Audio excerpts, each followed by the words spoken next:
नमस्ते इंडिया। मैं हूं जिगिशा और आप सुन रहे हैं कुछ यूं ही। माँ, मैंने आपको कितनी बार मना किया है कि आपको अब स्कूटर चलाने की ज़रूरत नहीं है। 58 की हो गई हो आप। एज जैसे बढ़ती है इंसान का डिसीजन पावर कम होता जाता है और बैलेंस गड़बड़ा जाता है। स्कूटर चलाने जैसी रिस्की चीज़ नहीं अफोर्ड कर सकते हम। आज हो गया ना एक्सीडेंट, वो तो शुक्र है कि स्कूटर को ही डैमेज हुआ है, आपको नहीं लगी। लेकिन इस उम्र में हड्डी टूट जाती तो क्या करते, सोचा है कभी? आज से आपका स्कूटर चलाना बंद। ईशान ने अपना फरमान जारी कर दिया। इलापिन कुछ नहीं बोली। वो समझ रही थी कि जो हुआ है वो बहुत गलत है। एक्सीडेंट बड़ा हो सकता था। आजकल पता नहीं कैसे बैलेंस बहुत बिगड़ रहा था। स्कूटर टर्न करने में दिक्कत आ रही थी, लेकिन उस वजह से कभी स्कूटर ही नहीं चलाना, ये सही नहीं था। स्कूटर उनके सिर्फ कम्यूट का साधन नहीं था, उनकी आज़ादी थी। पिछले 25 साल से वो स्कूटर चला रही थी। बचपन में गिर के हड्डी तोड़ लोगी ऐसा बोल के माँ ने इला को साइकिल नहीं सीखने दी। फिर शादी हो गई और फिर ईशान आ गया। जब 33 की उम्र में जवान इला को ईशान को ट्यूशन लाने ले जाने में दिक्कत हुई, तब उसके खातिर उन्होंने स्कूटर सीखी। तब भी 2-4 बार गिरी। एक्सीडेंट की वजह से एक बार 3 महीने का प्लास्टर भी आया था। लेकिन इला के पति धर्मेश उस वक्त कहते थे, गिरते हैं शेर मैदाने जंग में इला, तू चिंता मत कर, गिरने से ही सीखते हैं। पति की दी हुई हिम्मत इला के बहुत काम आई। फिर तो इला की जिंदगी उन 2 पहियों के स्कूटर पे ही उड़ती चली गई। स्कूटर सीखने से इला में एक अलग ही कॉन्फिडेंस आया। ईशान थोड़ा बड़ा हो गया तो उसी के स्कूल में इला ने टीचर की नौकरी भी कर ली। नौकरी, घर और ईशान की सारी जिम्मेदारियां निभाने में इला का साथी बना उसका स्कूटर।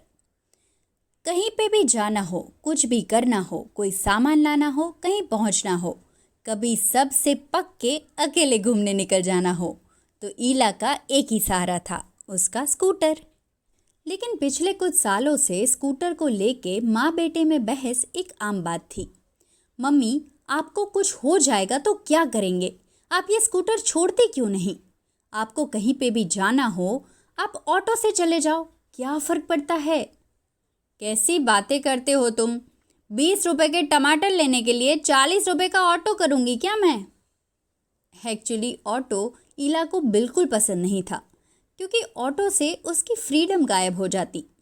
लेकिन आज के एक्सीडेंट के बाद ईशान किसी की नहीं सुनने वाला था। अभी रिटायरमेंट आ गया है मम्मी, ज़रूरत नहीं है स्कूटर चलाने की, इट्स नॉट सेफ। मैं स्कूटर बेच रहा हूँ। ईशान स्कूटर बेच देगा, ये सुन के इला को धक्का लग गया। वो रो पड़ी। कुछ भी हो जाए, मैं स्कूटर नहीं बेचने दूंगी। मैं नहीं चलाऊंगी, बस बिल्कुल भी नहीं चलाऊंगी। पर तू स्कूटर मत बेच। अगर नहीं चलाना तो रख के क्या करना है मम्मी? कुछ भी नहीं करना, लेकिन प्लीज़ तू स्कूटर मत बेच। माँ को बच्चों जैसा बिहेव करते देख के ईशान को मन में हंसी आ रही थी, लेकिन वो ऊपर से सख्त बना रहा। लेकिन अगले 6 महीनों में इला की ज़िंदगी 360 डिग्री घूम गई थी। हर रोज़ घर से बाहर 10 से 12 घंटे बिताने वाली इला अभी 24 घंटे घर में रहने लगी। रिटायरमेंट की वजह से स्कूल तो बंद ही हो गया था। बाजार से खरीदारी भी बंद करके घर में सामान ऑनलाइन ही आने लगा। इला 10-15 दिन में एक आध बार बाहर निकले तो भी कुड़कुड़ करती रहती थी। आज मुझे अपनी सहेली के घर जाना था, कोई ऑटो वाला तैयार ही न था जाने। आधा घंटा वेस्ट हो गया मेरा ऑटो ढूंढने में। कभी कहती कि आज एक बदतमीज़ ऑटो वाला मिला था, 10 रुपए के लिए मुझसे इतनी बहस कर रहा था, मुश्किल से जान छूटी उससे। ईशान को उस कुड़कुड़ से बहुत प्रॉब्लम थी, लेकिन उसकी प्रॉब्लम बढ़ गई जब धीरे धीरे वो कुड़कुड़ भी बंद हो गई। आउटस्पोकन इला पूरे दिन घर में चुप ही रहती थी। ईशान ऑफिस से घर आए तो इला के पास कोई बात ही नहीं होती थी करने को। घर की 4 दीवारी में टीवी के डब्बे के सामने वो पूरा दिन काटती थी। इला में आए हुए बदलाव ईशान को सबसे ज़्यादा चुभ रहे थे। शुरू में उसे लगा था कि यह बदलाव टेम्पररी है, लेकिन बाद में ऐसा लग रहा था कि ईला उसमें से बाहर ही नहीं आना चाहती थी।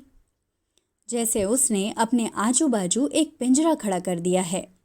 उस पिंजरे से अपनी माँ को निकालना चाहता था ईशान। एक दिन ईशान ने कहा, चलो माँ, राइड पे चलते हैं। मम्मी को ईशान की गाड़ी में दम घुटता था, पर आज उसको मना करने का मौका ही नहीं मिला।